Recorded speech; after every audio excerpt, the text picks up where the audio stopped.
All right, here we go. Happy Friday, Knicks Nation. CP from Knicks Fan TV. My man Jay Els from Nick of Time Show. Knicks lose 123 to 111 to the Zion-less New Orleans Pelicans. It was a 3-point barrage in the first half that seemingly the Knicks just could not recover from. Jay Ellis, this one was an end-to-end L for the Knicks tonight. Obviously missing our two heavy hitters. We just couldn't get the key stops and just had no offense tonight, man. What'd you see out there from the squad?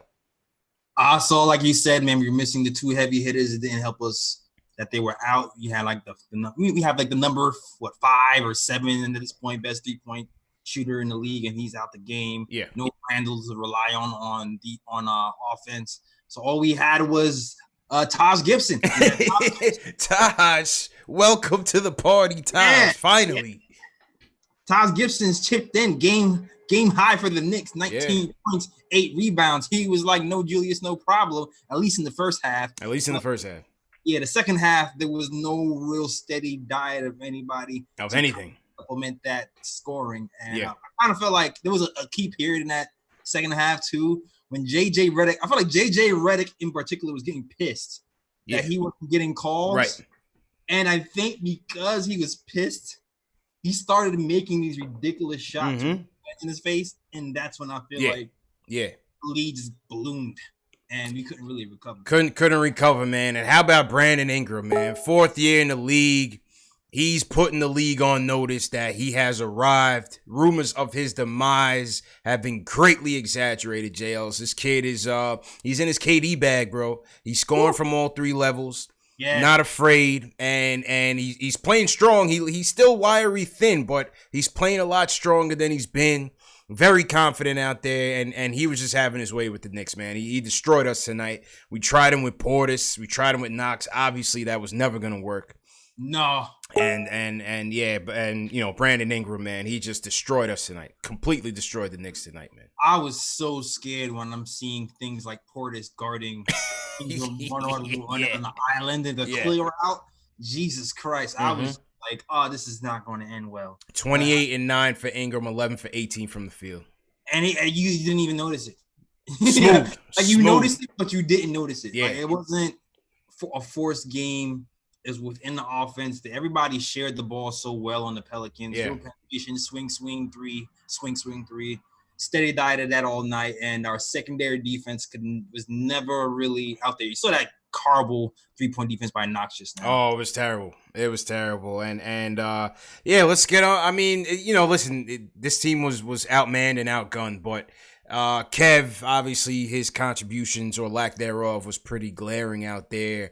I don't know how we get Kev back on track, man. His confidence is way off. He's about 1 for 9 from downtown in his last 3 games. Defense, he's completely lost out there. He just looks like a deer in the headlights, man. I know he's young, but Kev is struggling badly, bro. He's struggling badly out there. Yeah, and it's funny because when Miller first took over, I felt like Miller was actually calling a few plays for him, at least in the beginning. Yeah. Right now, I don't think he's doing any of that anymore. It just seems like he's gone away from it. And he seems like he just needs a little bit more attention, a little more love on the offensive going. Yeah. And defensive end, what happened, man? He's lost. I felt like he was taking some steps forward. He's lost, and he's spiraling out of control. He's spiraling, and people get on me for hating Kevin Knox. And listen, man. What do you think? How do we correct? Do you think G League? I mean, we're not using the G League how some teams, you know, don't mind using it. But I mean, maybe a stint in the G League might do him some good. I don't know, man. I have no idea how to get this kid back on track. Is it the minutes? Is it the lack of minutes? You know, will it really matter? I just don't know, bro. I don't know either. I don't know if it's a communication thing or what. He needs something. I know the lack of minutes sometimes when you don't have minutes, it throws you off your rhythm. Even with Marcus Morris being gone, Randall being gone, you look at his minutes tonight, and what did he play? I think 15. Played 16 minutes tonight, 2 for 8 from the field. But I mean, did it really matter? I mean, I don't know. I don't know. How much more minutes you want? You want to give him 30 minutes? No, I mean, absolutely not the way he's playing. No, absolutely not. Like, Jesus. At some point, I mean, after the All-Star break, yeah, but who knows what the Knicks are even thinking about? Yeah. All-Star break. I don't know where they're going at this point, but Knox needs help, man. He needs to call Bernard King, call Patrick Hughes, call somebody, man. Call somebody. Call somebody, man. I know he's close. I know he's real close with his parents. Yeah. I don't know, man. Call Pops for advice. I hear he gets up shots before games. Man, look at film before games, man. We got to get Knox back on track. I did like the action that Frank and Mitch had going in the first half. They had the pick and roll going quite well. Didn't see as much of that in the second half. What you think about Frank's effort tonight, Frank and Mitch? Frank, the pick and roll in the first half is like, man, it just realized like, wow, why haven't we been doing this all year? I like the connection. I like that Frank is getting a little bit more aggressive on his drives. And you saw that last game as well, Utah game as well. Yeah, and even though he's not necessarily shooting on the drives, just the fact that he's just getting into the paint area, and I think that's because Miller is kind of emphasizing paint touches for his guards, that he's mentally he is getting more aggressive in general. Mm-hmm. So I like that. I like the synergy with Mitch. And hopefully that continues. That's the one bright spot I can see that you can kind of take away from today was that little crossover and then the dunk. That was nice. He tried to give his team a spark in the third. I mean, he came in like damn near at the end of the third. I didn't understand what that was about because Peyton had nothing going tonight. His 3-point defense was atrocious. His shooting obviously is always going to be atrocious. I respect Peyton, but he can only do but so much. We know that, JLs. He can only do but so much. And tonight he was just getting carved out there on the perimeter between Ingram, between Lonzo Ball, Nikhil Alexander, whoever it was, man. They were just shooting over him, having their way with him.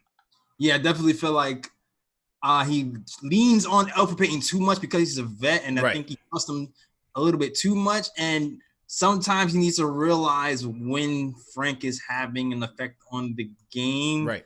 Leave him in there a little bit more. Yeah. When he's having that type of effect on the game. And I don't know what it is with the younger guys in general, but he needs to be more cognizant of when they're playing well and keep them in. 35 assists from the Pelicans tonight. 3-pointers, 18 for 38 for the Pelicans. They're third in the league in 3 points made. So that is their calling card. 5 for 27 from the Knicks. Absolutely putrid on the other side. Putrid. Absolutely putrid, man. Yeah, it's definitely day for the SAT words. Yeah. I mean, this was supposed to be a battle of the developments, and you look at the Pelicans. Obviously, they got much better return for their top big man than we did. Clearly. Yeah.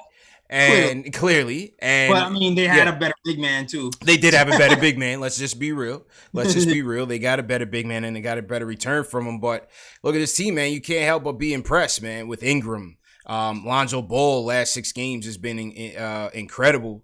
JJ Redick being the veteran on that team. But how about Hayes? Jackson Hayes absolutely demolished us out there tonight, man. Absolutely killed us out there, bro. Yeah, defensively, he was just kind of everywhere. He just stopped everything from going into the paint. Yeah.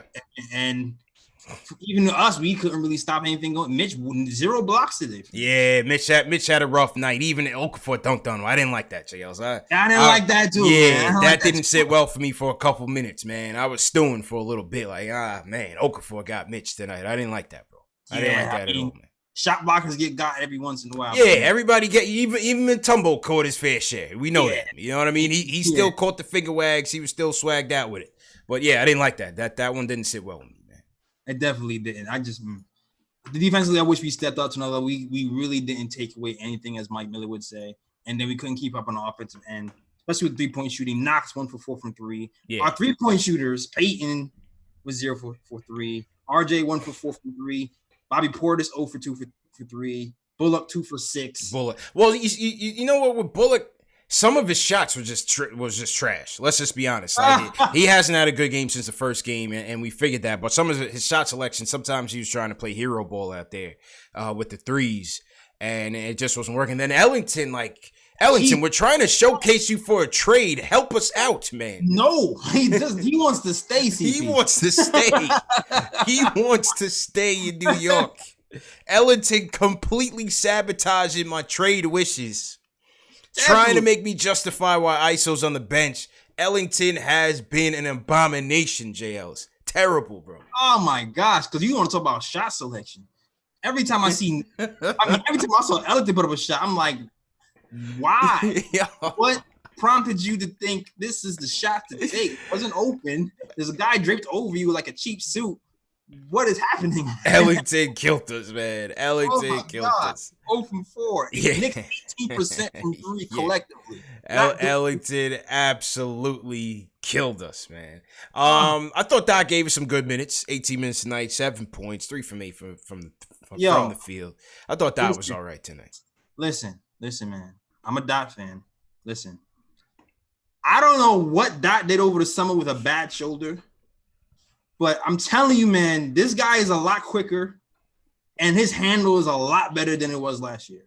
Yeah, I don't know what he did with a bum shoulder and how he worked out and got better at his handle and his quickness, but he's gotten to the rim and finished at the rim a lot better than he used to. And I'm happy to see that. I mean, he didn't have a spectacular day, but it's just little things I noticed. Little things.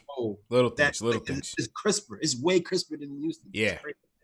Absolutely, man. So 123 to 111. Knicks go down. Salute to everybody in the chat once again. Happy Friday. Hope you guys got a drink in your hand or something. You know, it's Friday. You made it to the end of the week. So yeah, it's been a tough week for the Knicks. Tough stretch. Knicks 10-29 on the campaign. Jay Ellis. Yeesh. You know, whatever your vices are, I'm not advocating drinking. So whatever your vices are, man. I hope you guys are into it tonight, and hopefully we'll keep you guys entertained, man, because it's been pretty rough. Salute to everybody in the chat. Once again, we got a couple super chats coming in. Michael Parker, #1 fan of the show. He sent us, he set it off, JLs. He says, Kev gotta go. He's tired of Kev. Tough. You know, I'm not trying to bail on Kev right away, man, but it's just like, it's tough. It's tough to see him struggling like this, man, because I just don't know. Last year was a rough one for him, and he started this year quite nicely, and then he's just taking a trip south, bro, completely south. Yeah, like he was noticing passing lanes. He was noticing open men's better. He still has that little bit of where you can see the open man and get those passes there, but I don't know. Everything else is falling apart. Everything else is falling apart, man. Everything else is falling apart. Speaking of Kev, let's go to Tucson from Lancaster, PA. He wants to talk about Kev. So since we're on topic, Tucson, what's going on, man? Just turn your volume down. My bad. You're good. All right, y'all can hear me good? Mm-hmm. All right, well, before I get to my point, man, I got to mention, my phone is telling me we got 249 people in the chat, and we got 21 likes on the video, man. My fellow Knicks fans, man, we got to show some love, get them likes up. Tucson is calling out the chat, Jay Ellis. He says the chat needs to come alive, and hit that thumbs up button for you boys. #1 show for the fans, by the fans. We come through, win, lose, or draw, rain, sleet, or snow, Jay Ellis. My man Tucson is trying to support us.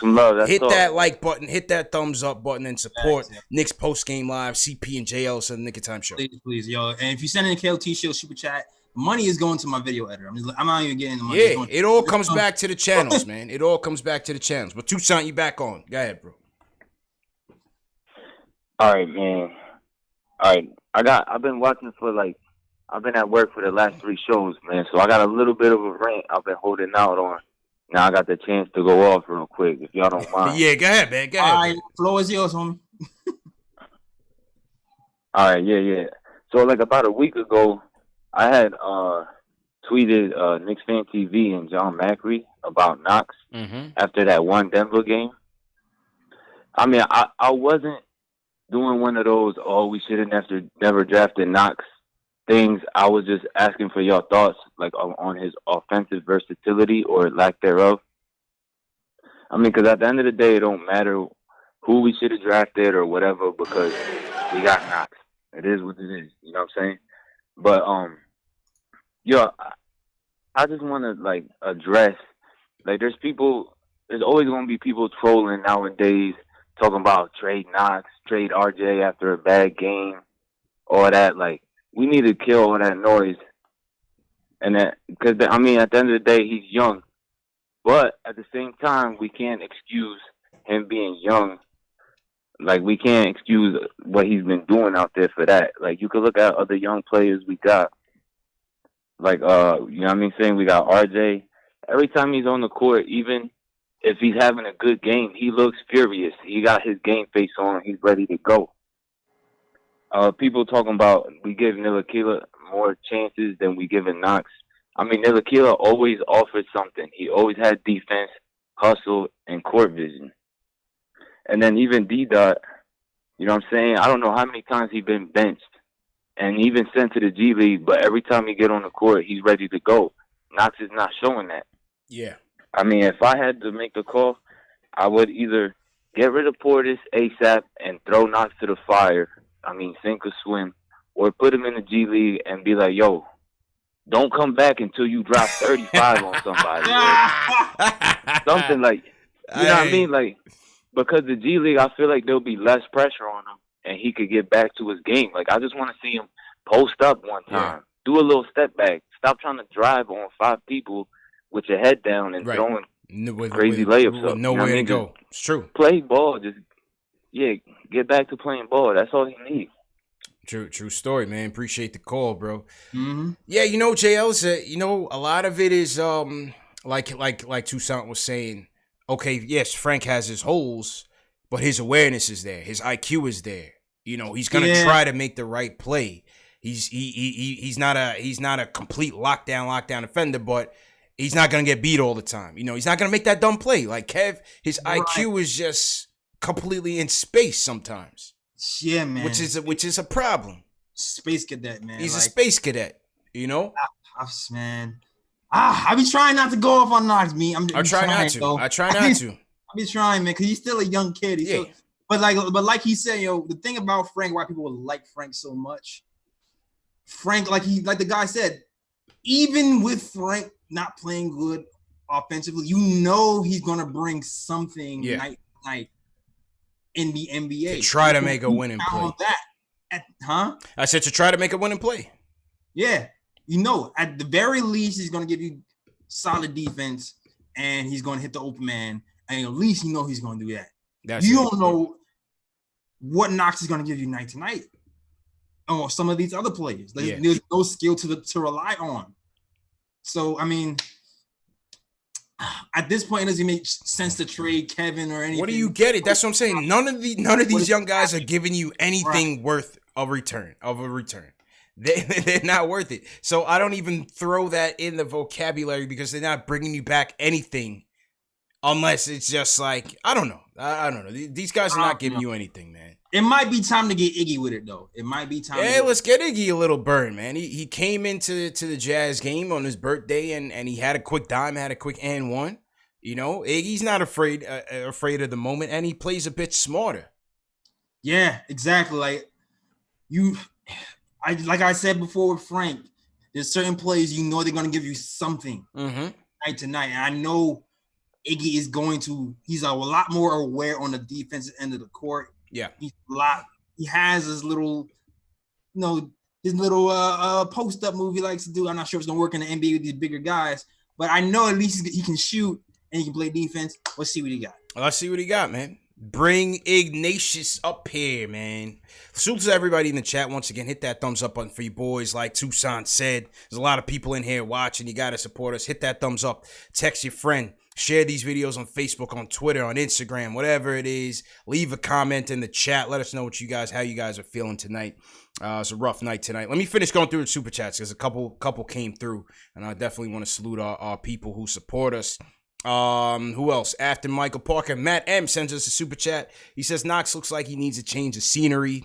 Yeah, to the G League, not another team. I'm not ready to, just completely bail on him at this low in his value. You know what I'm saying, Jails?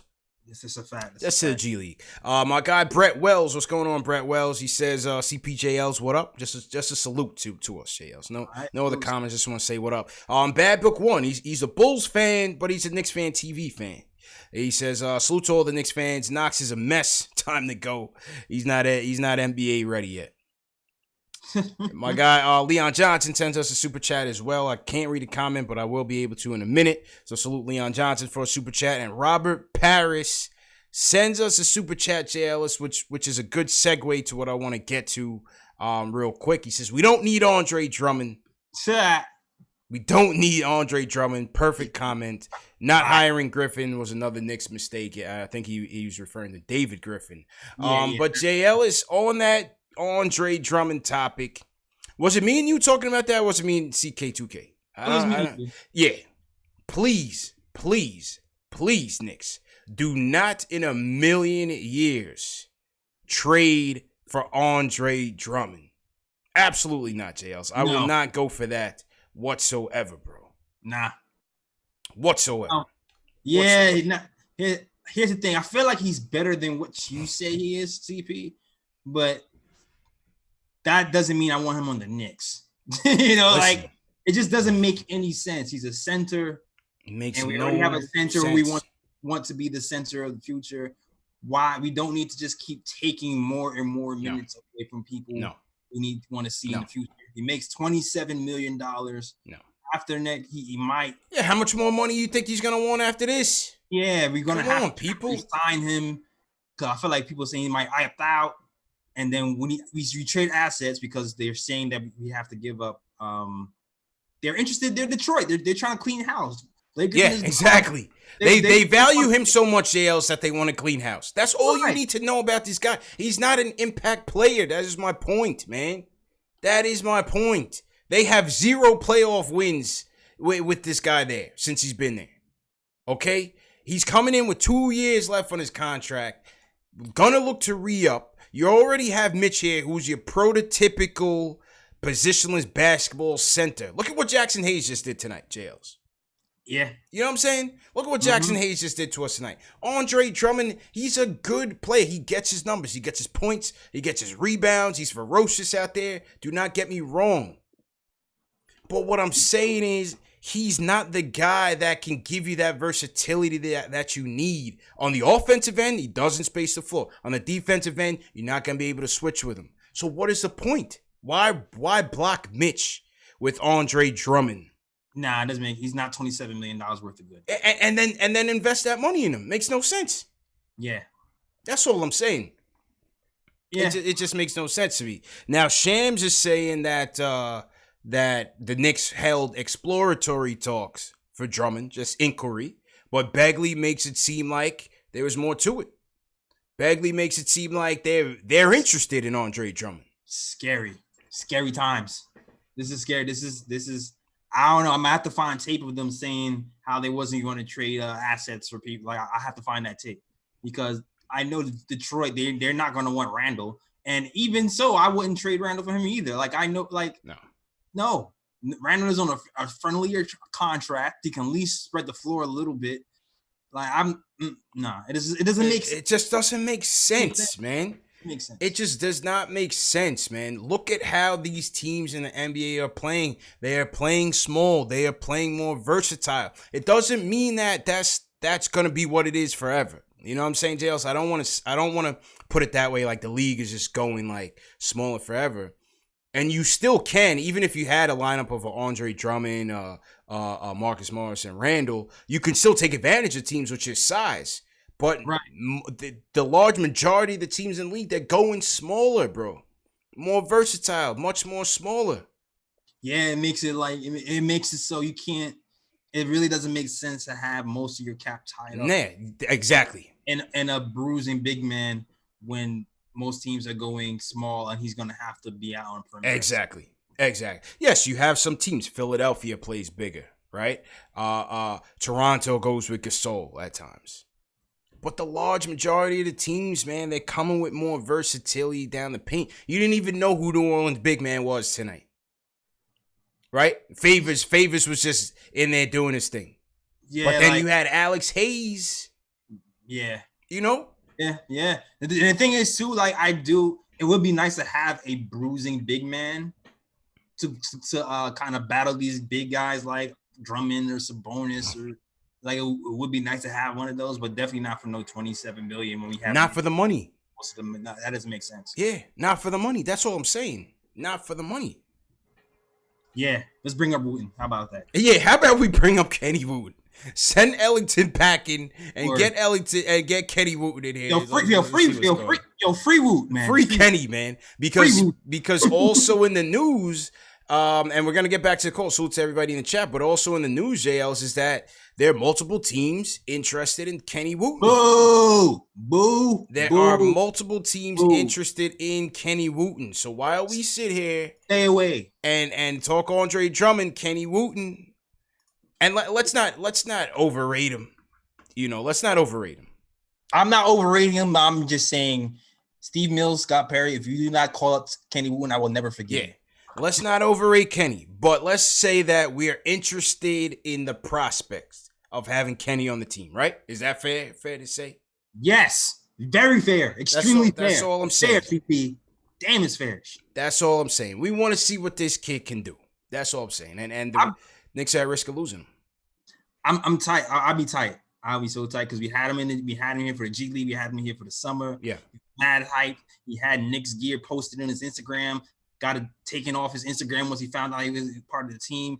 To lose him to some 10-day to some team, we had him all the time and grooming him and snatching the balls out the sky off a block.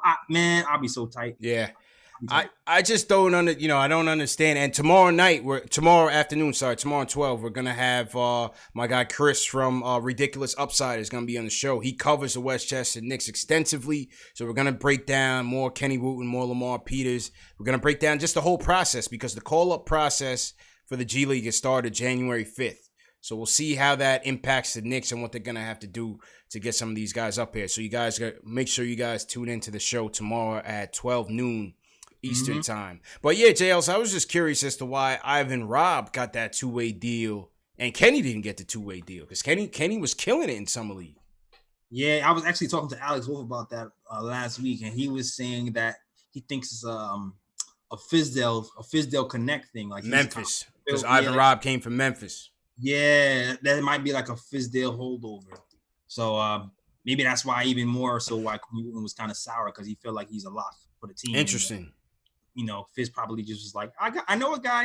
Yeah, that's interesting because based on my research, Ivan Robb wasn't known for his defense.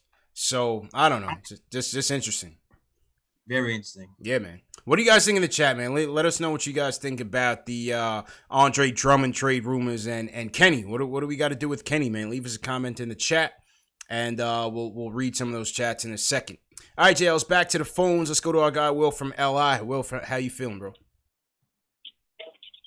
Hey, what's going on, y'all? CP, how you guys doing today? How you feeling, man? All right.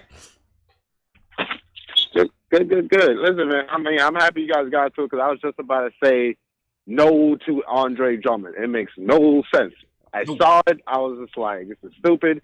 And then I saw, Begley on it, and I'm just like, what's going on here? This makes no sense. We got our guy and Mitch, obviously, and then we just probably need a second big man, and obviously Kenny Wooten's doing his thing. So he could have definitely been that guy that we need. It makes no sense to bring the Brinks truck for a guy in Andre Drummond. And it makes no sense, honestly. And I really, and this is only a testament to why we need to get rid of Steve Mills. Like, I don't remember the cat that always calls in just to make sure that we remember that. Steve Mills got to go. Delano. Mills got to go. Yeah, Delano. Yeah. My man Delano. But I wanted to get to what I wanted to talk about because I saw the homicide interview you did the day before. Good stuff. And I know it's early to talk about the draft. I want to talk about the draft a little bit. I didn't know that you would want Anthony Edwards in terms of going for a straight point guard. Coming to you, CP. I didn't know you would take him over a point guard. I would, bro. Yeah, I would 100%. I would 100% take Anthony Edwards. Yeah. Same here. I would. Bro. I mean, for me, it's like knowing as much trouble as we have at point guard. I would think that's what we're going in the draft for. So I would definitely look at LaMelo Ball. I know Cole Anthony's hurt right now. And then I know after that it kind of goes downhill, but it's just like I didn't know that you would want to guard in the rotation. If we did get Anthony, don't get me wrong. I mean, he looks like a beast, but it's like if he came through, well, we're sliding RJ to the 3. If Knox is still with us, he's definitely coming off the bench at that point. Because we all know he's not. That's exactly what I want to do, man. That is exactly what I want to do. Okay. Listen, all right. I just want to clarify. Yeah, I'm with you. Listen, I'm with you 100%. We have a lot of needs. That's the problem, yo. Yeah. You know what I'm saying, JLs? It's not just point. Yeah, we need point guard, but look at it. Perfect example tonight. We had nobody that could create their own offense. At all. Man, put the D Allen, man. At all. Anthony Edwards is going to be a star. That I can tell you. Oh, listen, if you, I haven't done the super deep dive into the drafts yet, but from the eye test I've seen, Anthony Edwards looks to me better. Hasn't look better than anybody else, right? And then I've heard some people actually say as well that as far as tiers, it's Anthony Edwards and then everybody else. Yeah, that's what I've been hearing. I mean, if you all I'm saying, if we do go for Anthony Edwards, it's basically KO for Kevin Knox, especially if he's playing like this. Not necessarily. Not necessarily. Because if you trade Portis, Portis, which I'm trying to do, and if you trade Morris, which I'm trying to do, and maybe bring back Kev can still have a role on this team. Anthony Edwards is your 2. That's your 2 guard. As a bench player? Yes, Anthony Edwards is your 2 guard. I mean, that's your 2 guard. So I'm not. Right. That has no impact on Kev. Kev is still coming off the bench. But that you slide. I mean, I thought the hopes with Kev is like, yes, he's coming off the bench, but eventually, in a future role with the Knicks, he would be starting at the 4, possibly. Sliding between the 4 and the 3. Randall's at the 4, so it's just like, is Randall going to be a long-term possibility? That's why it's getting clogged up a little bit. It's like when you start adding guards instead of point guards, it starts clogging up. And at that point, we still need to fill a need. Yeah. But ultimately, the question was going to come to, when CK2K was filling in for Jay Ellis, he brought up the idea of Lonzo. Lonzo's been killing it lately. I mean, I don't know what if you'd be willing to do a Lonzo trade, to have him in there. But, I'm going to leave you on that. And, keep it pushing. Great work, guys. Take care. Appreciate it. Yeah. Well, what do you think, JLs? About bringing Lonzo? Or just the idea of knocking him off the bench doesn't bother me. Yeah, it doesn't bother me. At the expense of getting Anthony Edwards, please. Kev will have to figure it out. You know what I'm saying? Kev will have to figure it out. Listen, I'm losing no sleep over that. Yeah, I'm not losing sleep over that. My thing is, listen, we need a point guard badly. We know that. But there's different ways that you can get one. There's guys in the league right now that you can get. Maybe you do get it in the draft. Maybe you get it in the draft later in the first round when you trade Marcus Morris. Maybe, right? Maybe. In a deep point guard draft. And then that's that's kind of basically why you even want to trade Marcus Morris in the first place, man. Because right now we have 2 first rounders from Dallas. Another first rounder would give us 3. Maybe we can use one of those 3 to get a point guard, a better caliber point guard. You know what I'm saying? Like, it doesn't necessarily have to even use that draft pick to draft somebody per se, but it could be packaged to do something else. Right.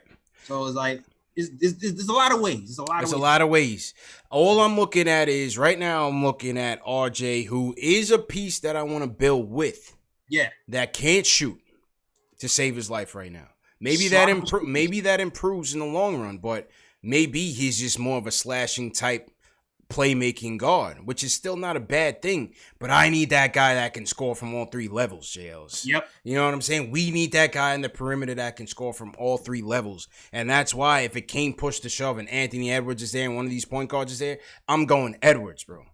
Yeah, me too, man. And in reality, until RJ gets a jump shot for real, I would really like to surround him with shooters. Exactly. I really would like to surround him with shooters. Exactly. Even next season, let's say hypothetically next season, RJ jump shot gets better, which I hope it does. I still don't expect it to be like some elite Steph Curry level. Exactly. And that's why you can move him to the 3 as a point forward. You know what I'm saying? and still either sign another point guard, trade for another point guard, or just continue to wait. Again, I can still deal with a Peyton on the second year of his deal if I got Anthony Edwards in there and I got RJ in there. You're still building. You know what I mean? You may not have your point guard of the future just yet, but at least you got a cornerstone wing. Yeah. That's all I'm saying. Exactly. That's it. Yeah. That's all I'm saying.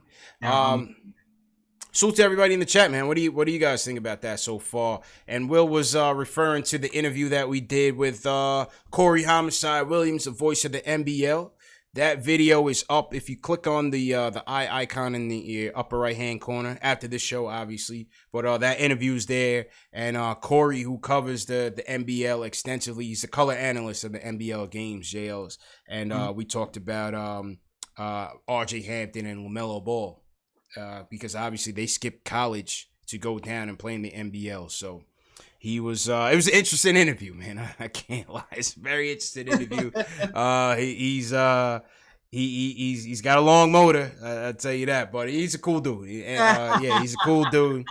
And he's very passionate about what he does. He's certainly trying to be an evangelist for the NBL.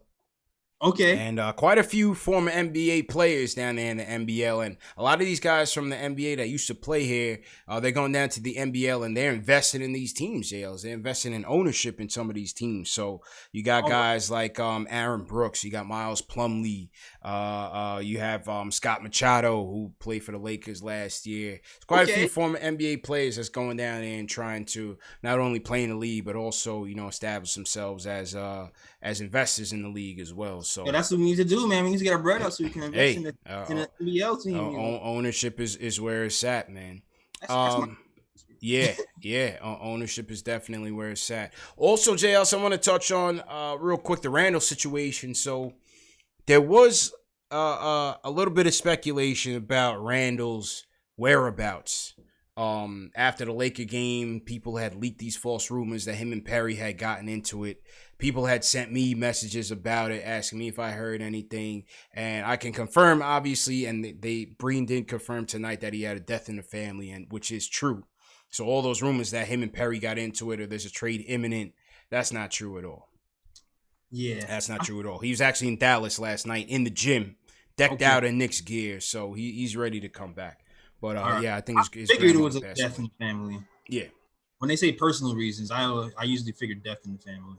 What it was that Berman's tweet on the matter was like he went into a private room and left pissed off and didn't talk to nobody. So then somebody had responded to that and was like, I was at the game. Him and Perry was going at it. Blah, blah, blah, blah.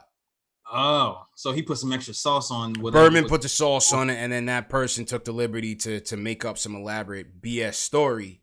And then people ran with it. But no, Randall, he did have a passion in the family. He was out in Dallas last night working out, decked out in Knicks gear. So he's totally committed.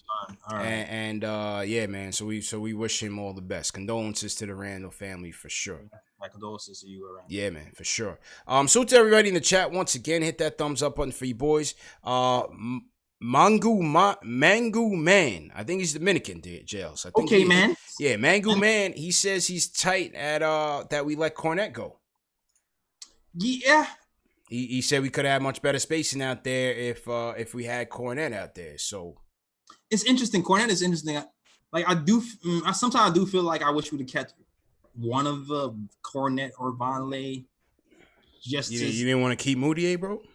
It's okay. You could say that, bro. It's okay. I was not on the Moutier train. You could admit it. It's all right. That was your boy. I was not on Moutier. And even if I was, he killed us on.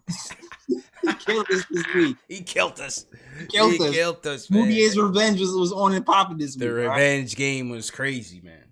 Even though Frank had a good game and for some reason Miller wouldn't put him back in that game either. That had me going crazy. But whatever. Yeah. Besides the point.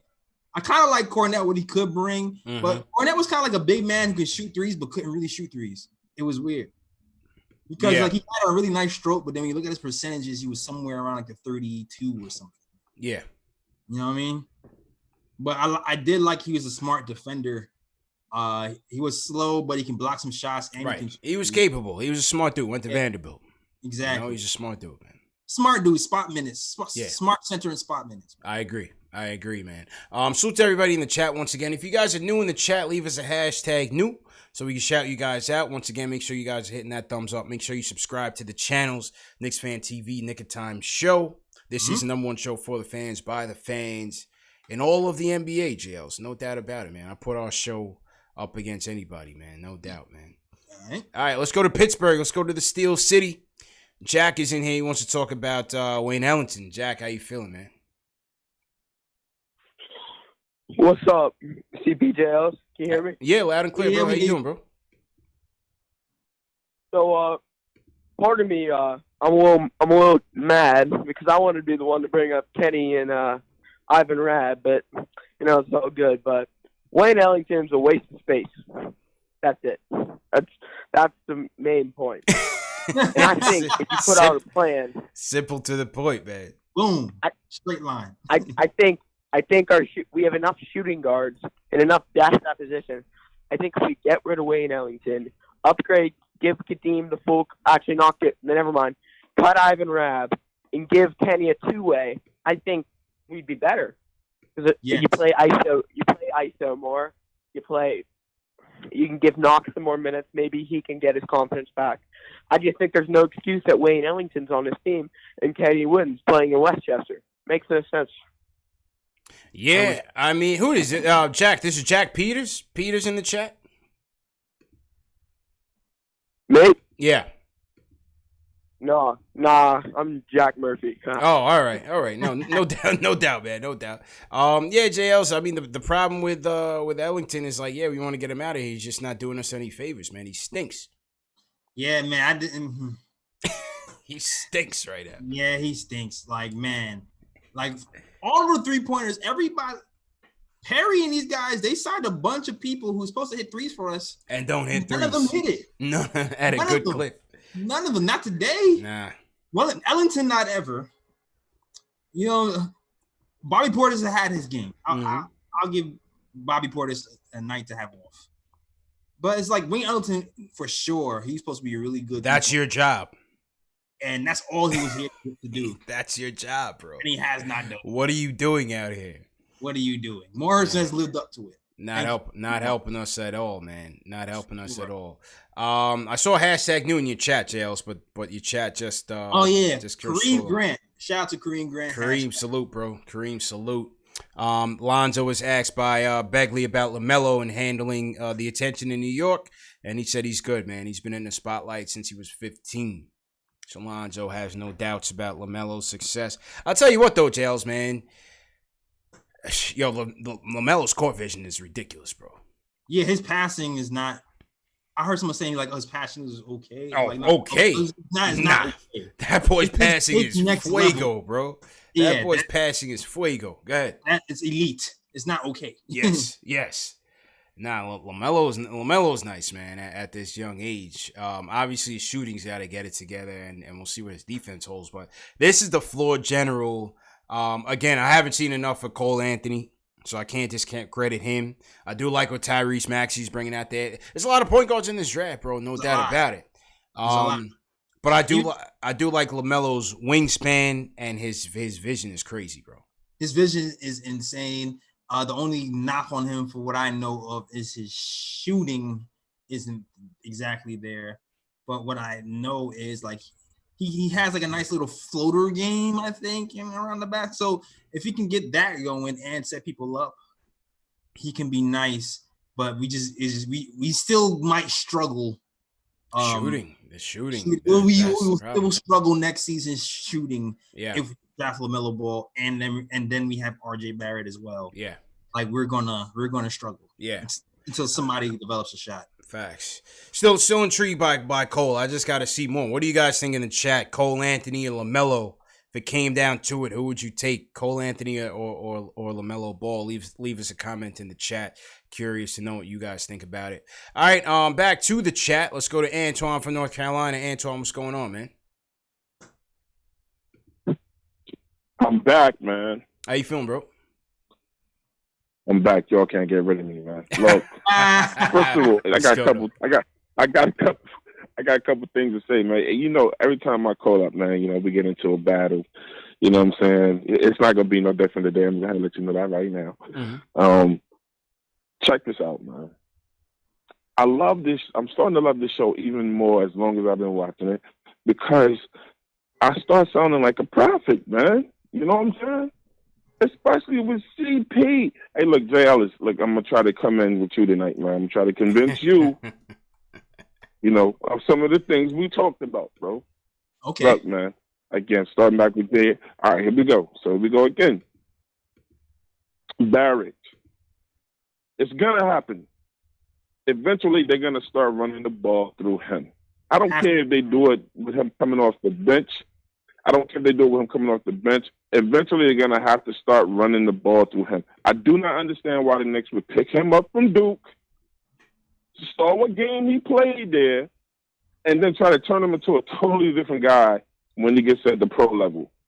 You know what I'm saying? Mm-hmm. That's the deal with RJ. I think his shooting will come better from all of that. It'll advance. It'll advance. Mm-hmm. My number 2 point. We man, look, I'm so tired of hearing the word trade when it comes to the Knicks, period. Aren't the Knicks, aren't we the worst team when it comes to trades? You know what I'm saying? Isn't that why? Yes. We've been in a 41-year funk. Yeah, well, part of the problem, J. Ellis and Antoine, is that Perry has yet to show that he can use some of these more flexible deals, more flexible plays, and turn them into something. You know what I mean? Nah, for sure. He's been gun shy on pulling any. He's been gun shy at the deadline. At the trade deadline, he's got to show that. Getting better, considering they had a job scare a month ago. Yeah. Right. So, I'm saying this from a semantics point. Maybe we got to get to the point where we're not focusing on the players so much, and we got to focus on the front office, man. You know what I'm saying? Like, we talk about all the trades and all the great players.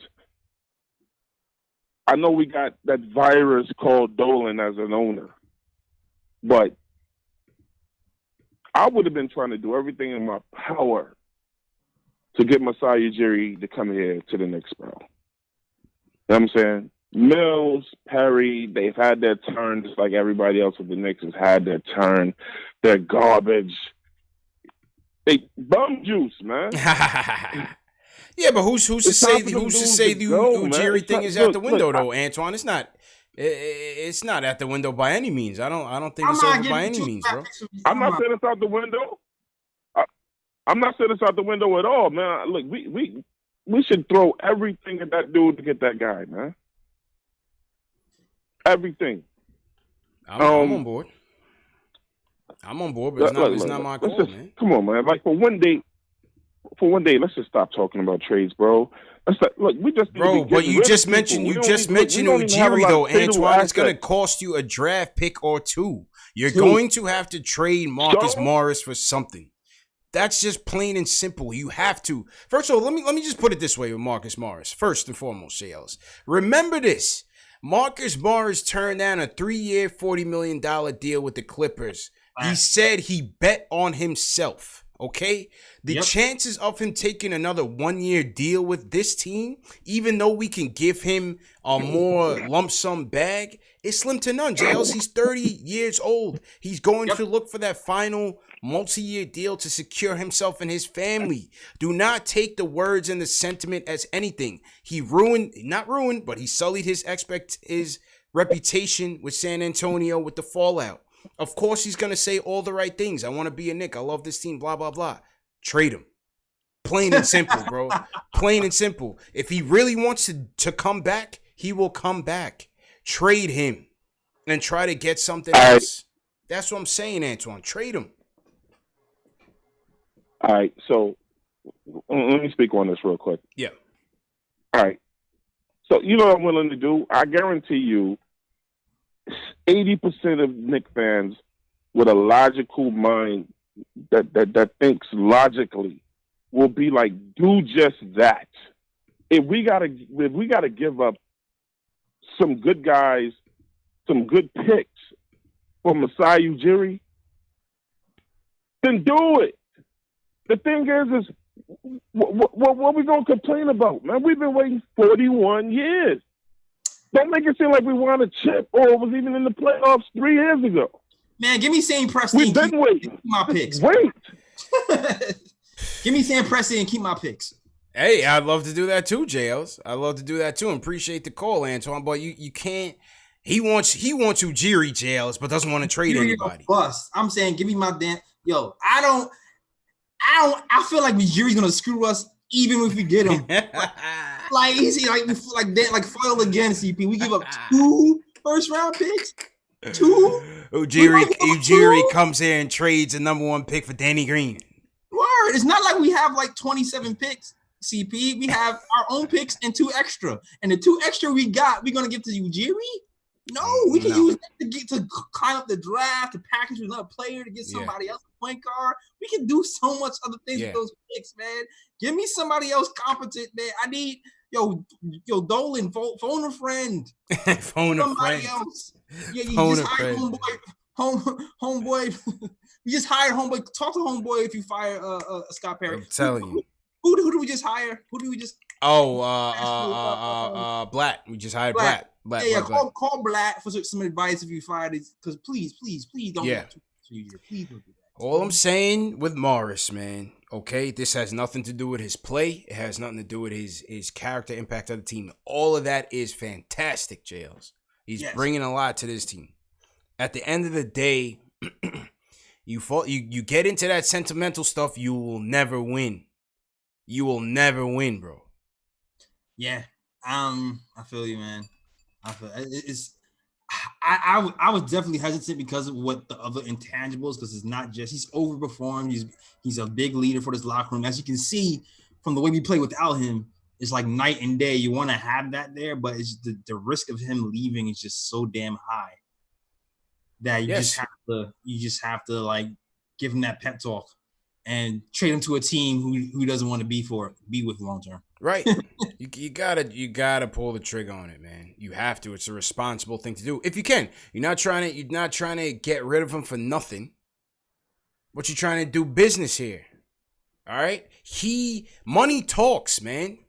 Forget all this loyalty stuff. There's no loyalty in sports, people. All right? There is no loyalty in sports, JLs. Money talks. Okay? Just like Andre Drummond. Right? Forget that Detroit loyalty stuff. He already said, I'm looking forward to free agency. He's out of there. Yep. So, this guy, Marcus Morris, just turned down a 3-year deal with the Clippers. His next deal, he's going to want that longevity. That multi-year deal. That security. Not longevity, that security. Mm-hmm. And you can't blame him for it. No, he's been like a backup for all his career. He hasn't really gotten a bag yet, so he wants to get his one bag before he goes. Yeah. That's a fact, man. Did we talk to Nate already? Nate, did we talk to you already? You still on the line? Did we talk to Nate already? I'm trying to remember. Yeah. No. Yeah, I haven't hit me yet. Oh, all right. What's good, bro? I'll try to be quick. No, it's all good. Go ahead, man. Yeah, I got a little conspiracy. First of all, cut Wayne Ellington. Y'all started coming to my side now, finally. Quickly. Yeah. But so JL has brought it up, and I kind of want to touch on it a little more with Frank and his minutes, because there's no reason that, and I get it's just garbage time, so it's not really that big. But why is Elfrid Payton out there with like the last 6 minutes of the game when it's already over? Yeah. And Kadeem Allen, who's also on like a limited contract, right? Doesn't he have like limited days with us, like on the season? 45 days. Like, on what's the right? point of him playing like and wasting?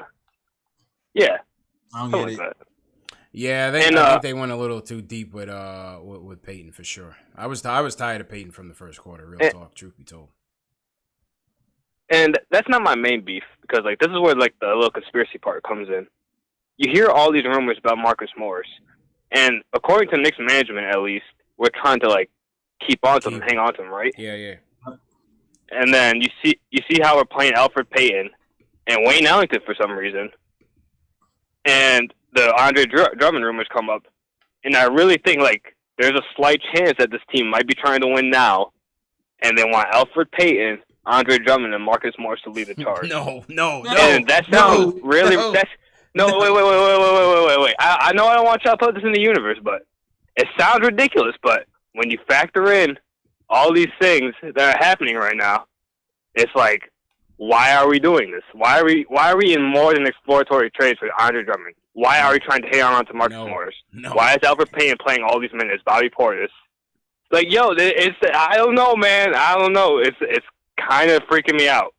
But like, it might not be likely. But the fact that I even thought about that and that's a possibility with like this front office, like that's ridiculous, and that shouldn't have to come to that. Let's be real. Appreciate it, Nate. Appreciate it. Go ahead, JLs. Let's be real. I think every Knicks fan has thought what he thought. Yeah. I think every Knicks fan has thought what he thought because of our track record, because we've done such stupid things in the past. Everybody has thought, here we go again. This can't be life. This is not true. I hope it's not true. I don't like every time I think about every scenario in my mind, it doesn't make sense why they would do this. So I would hope that this is all just some BS. I'm really hoping. This doesn't make sense. It doesn't make sense. However you cut it, when it comes to Mitch being here, the money, what Detroit is interested in, everything. No matter what angle you look fit, at, nothing makes sense. Everything. The fit, we have no shooters for him. Yeah. Because, I mean, in a trade, you're going to be, trading even some of your capable shooters, but we have no shooting here for him. Like, no matter what way you slice it, on a basketball level, on a financial level, nothing makes sense from top to bottom. So I don't know what to make of this, man. I don't know. Count me out of that one, family. Count me out of that one. If there's anyone in the chat right now that supports an Andre Drummond trade, please call us. We would like to hear from you. We will give you some ample minutes here to plead your case. Make your case. If there's anyone in the chat that supports an Andre Drummond trade, we want to hear from you. In the meantime, vote tonight in tonight's fan poll at your top upper right-hand corner. That is tonight's fan poll. Do you want to trade for Andre Drummond? Yes or no? Leave us a comment in the chat. I'm curious to see. That's tonight's fan poll, man. That is hilarious. Yeah, man. Salute to Ken Scott in the chat. G. Andrezzi, what's going on? Apple fanboy, always one of the first ones in here. Tier Morris, what's going on? Joe Foinding, what's going on? Omar Ali. JL, so you want to shout out in your chats, man? John Talento over here, chat hopping as usual. Shout out to John's always like one of the first ones in here, man. He's a loyal listener. It tells everybody salute to the chat. The shout out to John. Agent Super Argo, shout out to you. Edward Sterling, Ricardo Custer, Craig Williams, one of the top KLT supporters. Shout out to you. Craig. Yeah, man. Brian Wilford. I saw they called me Tack in here earlier. Tack. Yeah. What up, Tack? Shout out to my guys, regulars, Hinton Murphy. All you guys, man. Shout out to the chat. Yes, sir. And everybody, throw your cities in the chat, man. Where you guys viewing from? Where you guys tuning in from? Throw your cities in the chat. To all the troops out there, man, hold your head. Thank you for your service and make sure you be safe, especially in this day and age, JLs. We definitely want to show love to the troops. Anybody that's watching and supporting us. Super love. Yeah, man, to get through your days. We appreciate you. Let's go to the land down under, JL. Let's just hear from Ryan from Australia. He wants to talk Knicks, man. Ryan, how you feeling, man? Cheers, bro. Straight. Yeah, good. Thanks, mate. How are you guys? Yeah, pretty good, man. What's your points for tonight? I just want to talk about why is Wayne Ellington getting minutes when we have a guy by the name of Kenny Wooten in the G League? Why is he even out there? Cut him. Let's just cut our ties, right? I mean, like I've been saying, past couple of shows, I just think they're trying to trade him. There's no other explanation why he would be getting these minutes just off a whim like that, JLs. I think they're trying to get something for him, and they probably are making calls, and their calls are probably not being returned. Yeah, because it's like, look what we have here: 20 minutes a game, 0 points, 0 rebounds, 1 assist. Yeah, they may want to rethink that strategy, man. But go ahead, Ryan. Go ahead. Oh my God. Yeah, like good luck trading. Like good luck trading Wayne Ellington. Like he's a 3-point shooter who can't shoot. Yeah. What are the odds, man? He's been shooting well every year of his career, except when he comes to us. Ain't that some Knicks shit right there? Yeah, he thinks he's Ray Allen. Yeah. You know, like Jay Ellis said, man. Wayne has been shooting the ball fairly well before he got here. I just think now he's certainly pressing, and he's just not very good at much right now, man. Appreciate the call, Ryan. Ryan calling from Australia, Jay Ellis. Not built from New York, I guess. Man. Yeah. And hope everybody, once again, everybody in Australia dealing with the wildfires down there. We hope you guys are in good spirits and not affected by that too much. You know what I mean? So to everybody in the chat once again. Let's go to Q. My guy Q's in here. Q, what's going on, man? How you feeling, bro? Yo, man, I'm doing good, but I'm in rain. It's like raining like cats and dogs down here. Oh yeah, I didn't know that. I had to hear the show, man. Yeah, of course, man. Appreciate you, bro. Appreciate it, man. Yeah, love the show, man. It makes me feel like, I don't want to drink. Y'all keep me straight, so good. It's good. Good. But got a couple of points.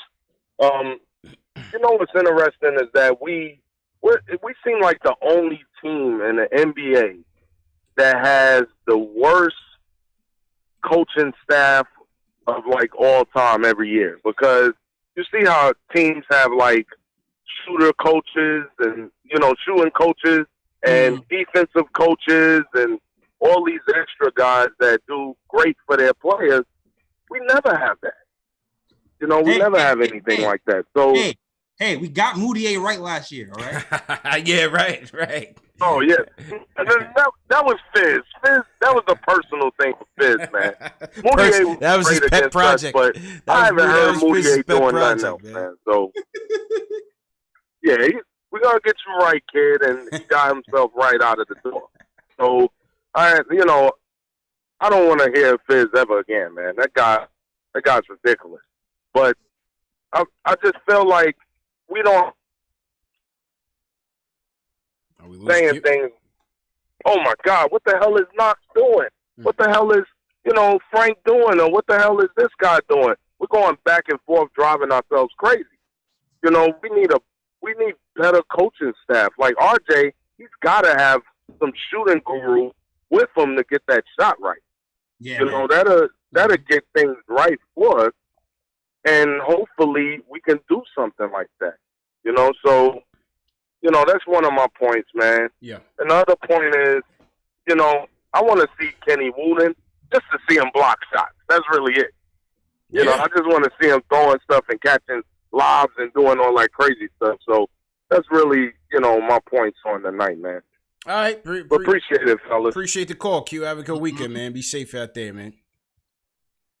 Yeah, I definitely want to see Kenny up, JLs. I mean, listen, let's not overrate the kid like he's the second coming of Abdul-Jabbar. But CP, what do you mean? But we would like to see some more defense out there and some more rim protection. And I think that's what Kenny can give us, man. Yeah, I want to see more rim protection when Mitch is not in the game. And just for fun, I would like to see him and Mitch out there together in like an end of game. A little twin situation. Towers, yeah. Yeah, like, ooh, all Knicks need to win the game is one stop. Yeah. Type of situation. And put Mitch in there with Frank and Wooten and Dotson and somebody else. Facts. A little twin towers, man. Yeah, that'd be nice to see. So, my guy S-Dog hit me on Instagram.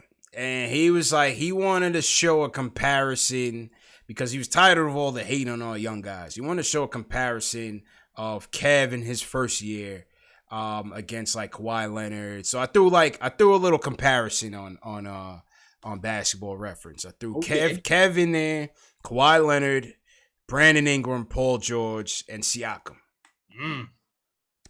I mean, the thing is when you do these comparisons, like it's just stats. Like you can't just look at the stats alone. You know what I'm saying? Because it's very misleading. Yeah. Now, you look at what did I look at anyway? You look at the field goal percentage and look at the minutes, and then you try to see And that helps you, but then without watching the game sometimes. Right. It doesn't give you, like, obviously with Ingram, he was in a much different situation with the Lakers. You know what I'm saying? Yeah. You know, Paul George was definitely, you know, it was Danny Granger's team with the Pacers. Right. You know, Siakam was coming up. I mean, field goal percentage wise, if you compare Knox to these three guys, I mean, he was way lower. You know, 37%. Paul George was shooting 45% in his rookie year. Ingram 40%, 28 minutes a game. You know, Ingram and Knox basically was neck and neck in terms of minutes a game. Knox started more games than all of them. Siakam was shooting 50% from the field at 15 minutes a night. See, when I see something like that, I'm like, oh, Siakam might be good. Yeah. Then you also look at usage rate as well, like how much, you know. Yeah. Well, let's go to usage. Let's go to usage and see what's going on here. Usage rate, Knox was at 22%. Rest of these guys were in the teens. Paul George is at 17, Ingram 16, Kawhi 14, Pascal 13. Okay.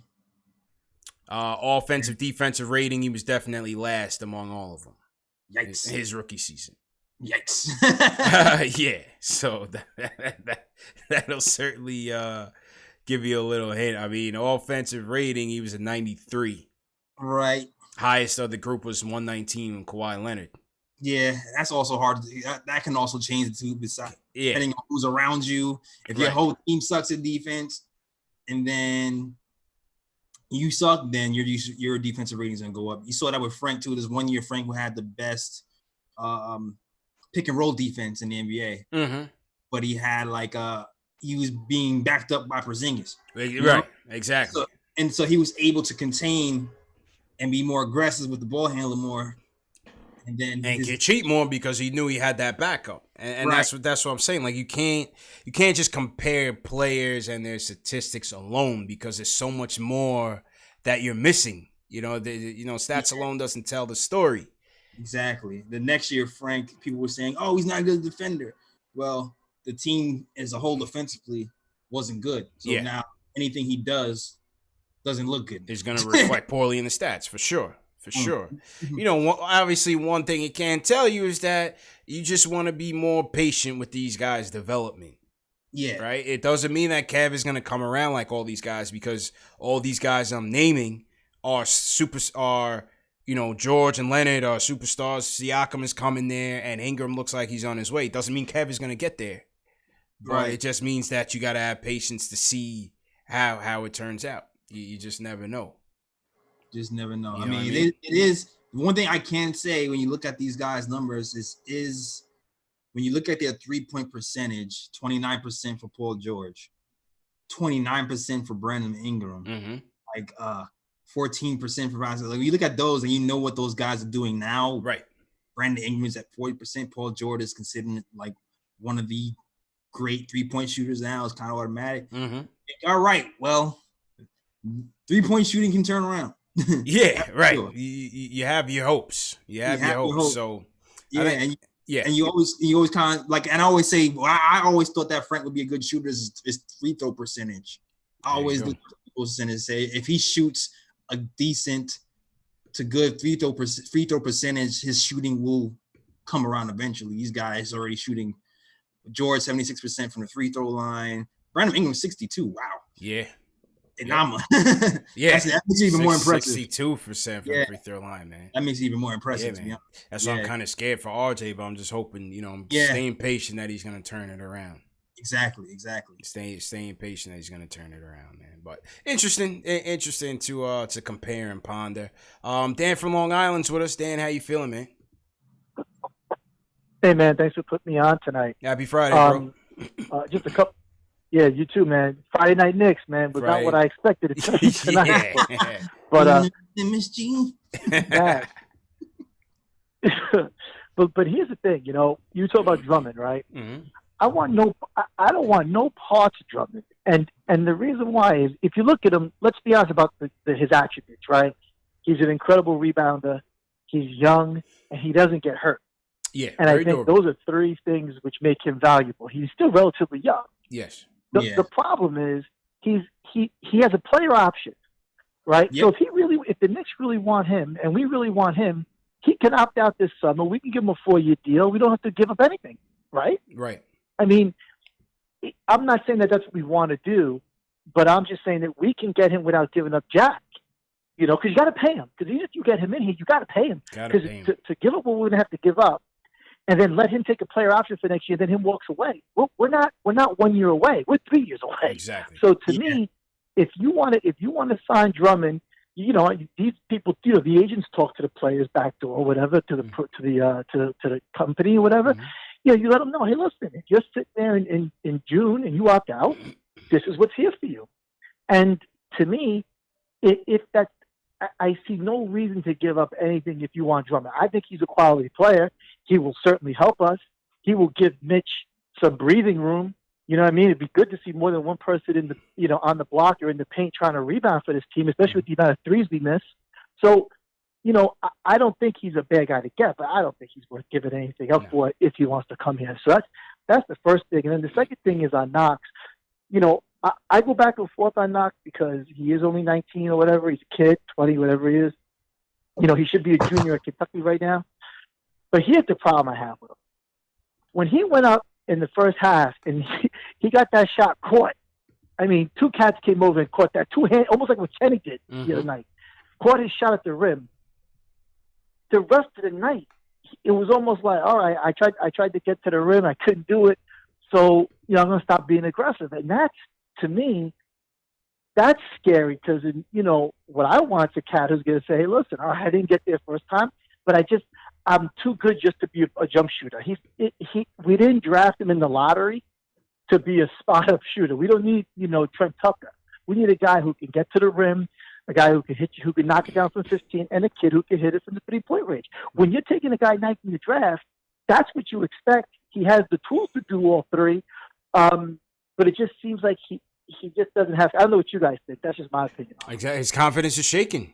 100%. His confidence is shaking, man. But also on the defensive end though, too, Dan. I mean, he's looking lost, boy. Lost, Yes. Man. Lost. No, I agree, and it's not like it's a complicated system we have.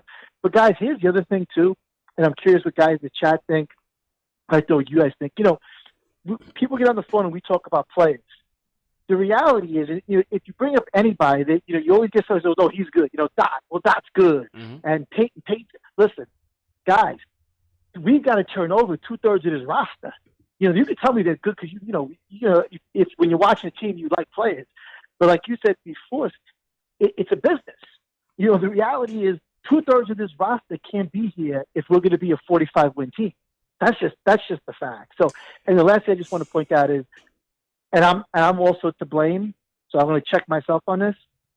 I said I wanted to see the young guys play, but tonight without Randall and Morris, that was tough. And for anybody out there who paid for a ticket, you got what you wish for, man. It was ugly. If you paid for a ticket, man, that's right. If you paid for a ticket tonight, you deserve a lot of credit, man, because I almost bought one. Thank God. I'm glad I stayed home on the couch. Anyway, guys, have a good night. I'm enjoying the show. Have a good weekend, man. See you soon, man. Take care, bro. Life without the Morris. Factuals, man. And Randall's, man. Without no Morris, no Randall. You see what's going on. Everybody loves to hate Randall, but man. Yeah. You know, when Dan says, you know, we got to turn over the roster, it's, again, I said it last show, Jay. It's a nature versus nurture thing. You know what I mean? Do these kids have it in them, or do they need to be coached? And do we have the patience to ride it through to see who's going to stick and who doesn't? Nope. That's the gamble of building a team. That's why it's so hard to win in the NBA, JLs. That's why it's so complicated to win in the NBA, because you just don't know. It's just not an exact science. I mean, if you can find that chart of the Toronto Raptors last year and where everybody was drafted, including Kawhi Leonard, you know what I mean? Yeah. It wasn't any lottery picks, man. Nope. It was. Or where was Kyle? I got to look again. Where was Lowry? I don't remember. Lowry was almost on the Knicks a few years ago for Iman Shumpert. Right. So it's just hard, man. It's just hard, you know? Again, and then you turn that roster over, you lose some of these young guys, they go to other teams and play better, and it's just like, oh, well, we don't develop our players. Yeah. You can't have it both ways. I mean, that's part of the reason why they have so many veterans here in the first place. Right. Because I feel like they saw, and I'm pretty sure Fizdale was complaining that he was teaching people things, and without enough people to show how to do it properly, the young guys wouldn't be able to pick up on it. So that's why we even have so many veterans in the first place.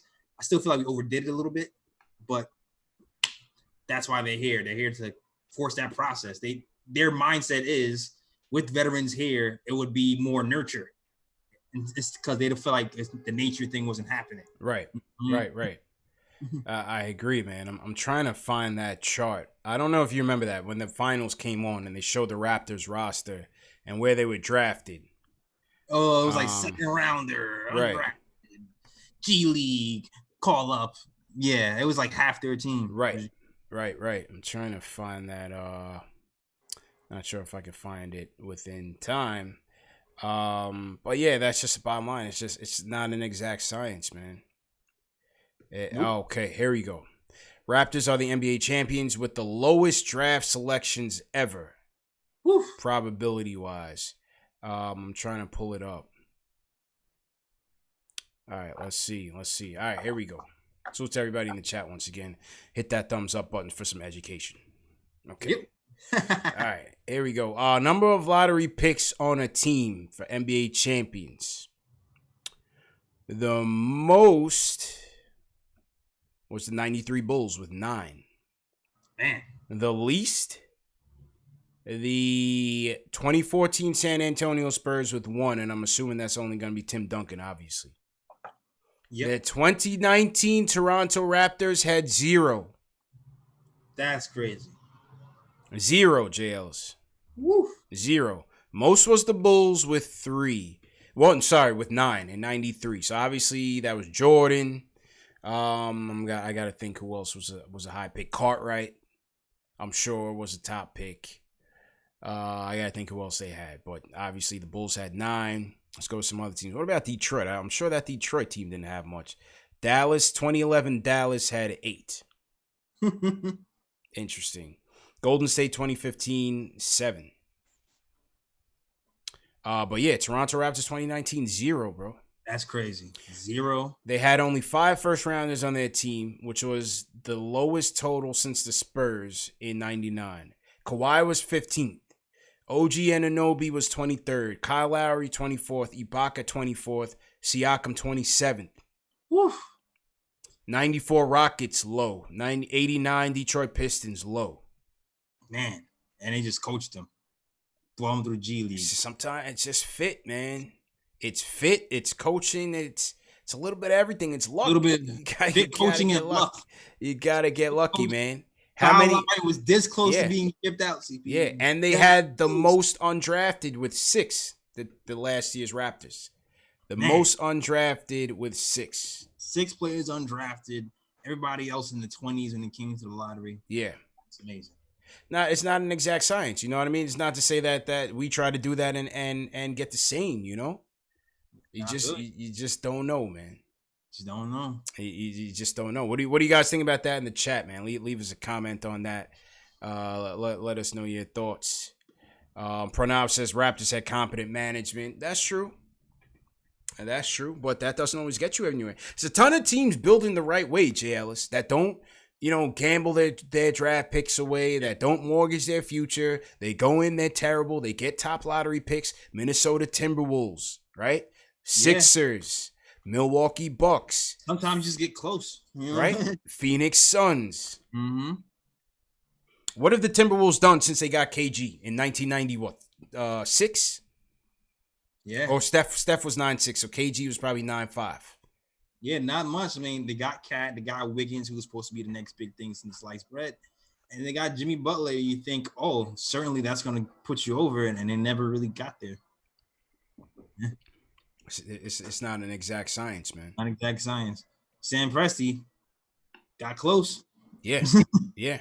Look at what OKC's doing right now, having a solid season. We thought they were going to be down the tubes. Nope. Chris Paul was healthy. That helps a lot. That helps a lot. That helps a lot for sure. Chris Paul is sit 40 games. All of a sudden, you're a playoff team. In the West. In the West. In the West, exactly. In the West. look at both of these teams. Look at the Knicks and the Pelicans tonight. You know, the Pelicans, both of these teams are ranked 14th in their respective conferences. They're at the bottom of each conference. Yeah. And this team came in here and bulldozed us. Yeah, well, all due respect, Pelicans 14 is a little bit rougher. Yeah, that's what I'm saying. They're on a crazy win streak. What, 7 out of 10 or something in the West? Yeah. Wayne Peoples, Memphis Grizzlies supposed to be rebuilding this year. Look where the Grizzlies are at. They're creeping up. Mm-hmm. So it's just tough, man. I just think bottom line, we just gotta be patient. You know, will this regime be that regime that's gonna build these guys up? We'll see. I don't know. We'll see. We'll see. Time will tell. I'm a little fearful of the patience of the front office. Yeah. And what role their losing their job might play into making decisions. Hey, one thing's for sure: do not bring Andre Drummond in here, man. Hell no. That's it. Do not bring Andre Drummond in here, man. But with that being said, JLs, let's get out of here, man. Let's sign off. We had a good show. Good calls as usual. Go ahead and sign out, man. Yeah, man. Definitely. Thanks for everybody who follows you on the Nick of Time show. Definitely check out the latest episodes. But that is up. Got up a little bit late, but technical difficulties. Finally figured it out. But man, Alex Wolf was on the last pod from Locked On. So definitely check that out. It's on YouTube right now. You can also check it out on Spotify, Stitcher, iTunes. All those places, just Google Nick of Time Show. Don't forget the Nick of Time Show, and you will find us. Rate us, man. Rate us too on iTunes. It's going to help us out. Trying to get some sponsorship going. Also, if you write blogs, you want to check out our blogs, definitely check out our latest blogs on the nickoftimeshow.com. Our guy, Dave, man. Knicks Fan TV Dave wrote an article that's up recently, and it will be another article up tomorrow morning from my guy, Ken. So shout out to you guys as well. And also follow me on all social media. Instagram, Facebook, Twitter. The Nick of Time Show on Instagram. The KOT Show on Twitter. That is all. Also check out the suit. My bad. Check out you gotta get that Maple Mentality, Mambo Maple Mentality shirt as well as on NickOfTimeShow.com. That is all.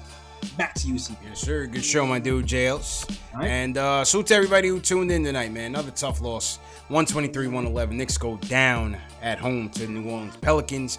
Quick announcement: the Knicks versus Nets premium fan experience has been sold out. If you're still interested, leave me a comment in the chat or email. We'll see if we can get some more tickets for you guys. But right now, it's sold out. This show is available in audio podcast format: Spotify, Google Play, iTunes. Like JL said, if you please leave us a review on iTunes, it just helps us to promote the show. We need your help to promote the show. You do your part, we'll do our part, and together we're gonna make this thing a tremendous for the fans, by the fans experience. Number one show for the fans, by the fans. Merch. Get your merch in the video description below, and share these videos. Lastly, text a friend, text a family member if you're new in the chat. Anyone who loves basketball, let them know about Knicks Fan TV, man. It's number one show for the fans, by the fans. Share it on Twitter, share it on Facebook, and we definitely appreciate all of the support that you guys show us. Loss after loss, L after L. Yeah, man. It's all love, man. Omar Ali, Pranav, all the mods, Cleet Sinclair, Dave, Apple Fanboy, TM, John Talento, always the first in the chat, Tact, Robert Parrish, Alex Collins checking in from Ireland. Everybody, man. JL, so you want to shout out, man? So shout out to Nug E Fresh. He came in here late. But you here, though. It's all right. You can catch the replay.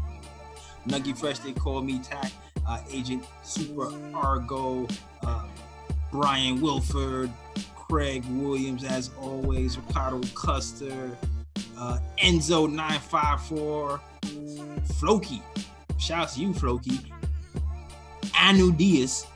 Shout out to everybody, man. Hinton Murphy, everybody. Shout out to everybody who watched the show today. Yes, sir, man. I gotta go edit some more content, but tomorrow night, tomorrow afternoon, remember 12 p.m. noon. We will have my guy Chris from Ridiculous Upside. We'll talk a little bit of G League. Gonna be a short show, but we'll get his thoughts on Lamar Peters, Kenny Wooten, and just get some more education on the whole process in terms of calling the G League guys up and who could be on the way out of Westchester, man. So tune in tomorrow at 12 p.m. Eastern time. We'll see you guys, man. Peace.